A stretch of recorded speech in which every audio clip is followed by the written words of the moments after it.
mænd. Han digter om det. Jeg har været så vant til tanken om arresten. Næste morgen, det skulle skilles hævnømvind, hvor jeg betalte dig. Ifølge vores love skylder jeg dig intet. Vi er kvit. Ja, du er en flink fyr. Han spurgte hende, hvornår det skulle ses. Når du bliver lidt mindre end frygtig, svarede Malou, og fortsat så mere alvorligt. Men jeg tror, jeg elsker dig lidt. Det vil aldrig gå. Vi vil hurtigt få det som hund og kat. Måske, hvis du ikke var så stivnakket, hvis du adløb cigarrenes lov. Men det er tankespil. Nej, men denne gang er du sluppet godt fra det. Du har stået ansigt til ansigt med djævlen. Det er ikke altid, han er sort. Ikke altid, han vil kvæle dig. Det er ikke alt, der bærer ud af fromsens navn. Gå hen og tænd et voldslys til jomfru Maria. Hun har fortjent. Glem alt om kampen, hvis ikke du vil være bøddelens næste kunde.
hjerte sagde ham, at det var Carmen.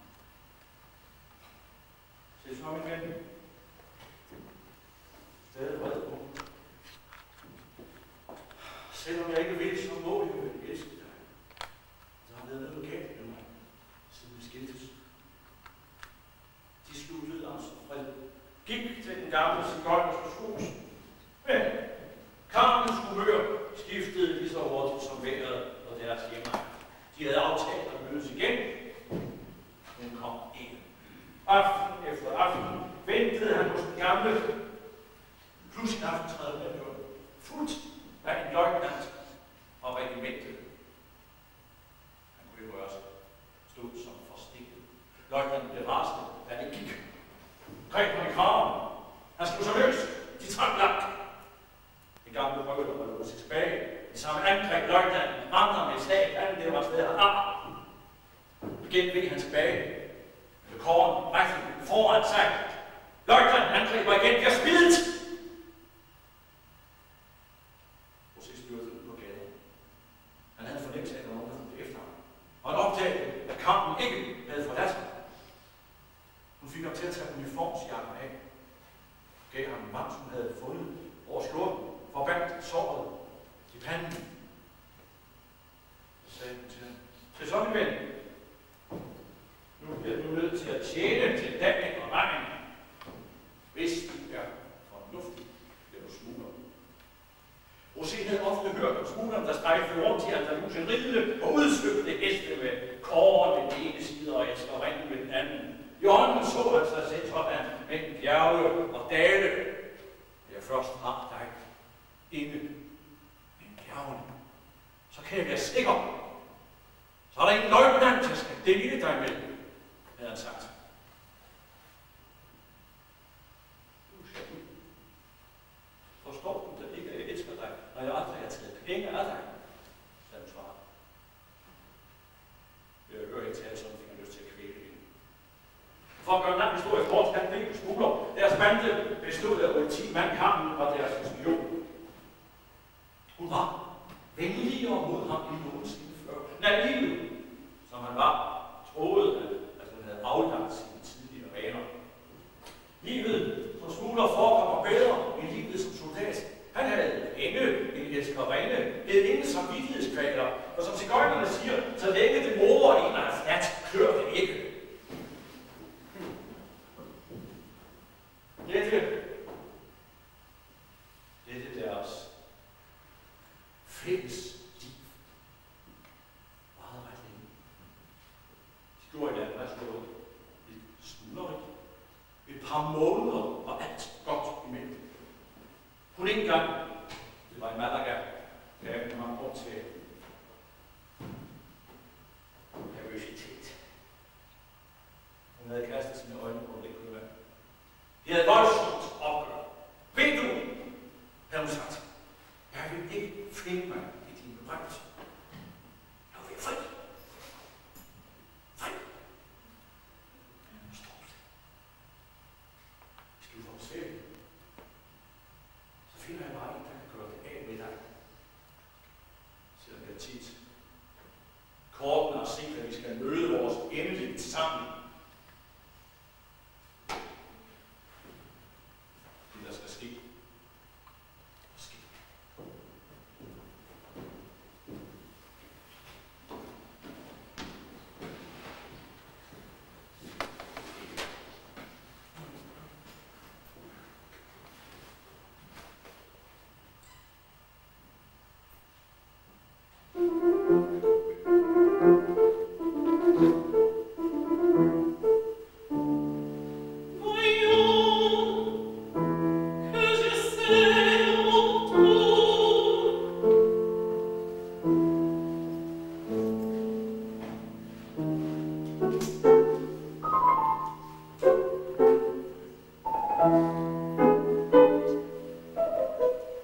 takket være sin gode hest, lykkedes det ham at undslippe forfølgerne. Hans bevidstløs af trækket. En kugle i kroppen, med sin tilflugt